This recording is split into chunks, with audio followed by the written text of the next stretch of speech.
एक शेवटचा प्रश्न. पालकमंत्री आपल्या संपूर्ण अमरावती शहरामध्ये सीसीटीव्ही कॅमेरे लावण्याचं स्वप्न एकंदरीत बघतात. संपूर्ण अमरावती शहरावर आता सीसीटीव्ही कॅमेऱ्याची नजर असल्याचं सुद्धा अनेक वेळा ते सांगतात. काय फरक पडेल याचं काय वाटतं? गेल्या 6-6.5 वर्षानंतर दर 2 महिन्यांनी मी ऐकतो, त्याच्यामध्ये आता काही गांभीर्य शिल्लक राहिले. दर 2 महिन्यानंतर याच्या पहिलेचे पालकमंत्री, त्याच्या पहिलेचे पालकमंत्री भीम देवी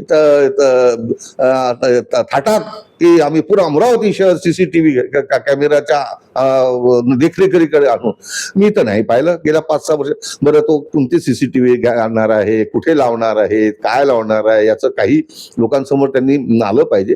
फक्त मोठे मोठे घोषणा करून काही होत नाही.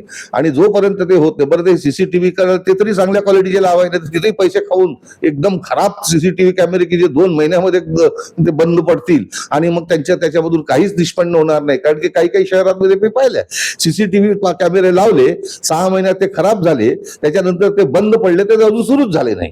म्हणजे कुठेही कोणतीही व्यवस्था जर उभारण्याचा प्रयत्न केला की त्याच्यामध्ये टक्केवारी घ्यायची आणि सगळं खोटं काम करायचं, त्याच्यामुळे पैशाचा अपव्ययच होतो आणि त्यामुळे कोणाचा फायदाही होत नाही. आता पालकमंत्री हे ओळखतो मी त्यांना, ते माझे मित्र आहेत. ते पालकमंत्री त्याला डायनॅमिक आहेत हे मला माहित आहे.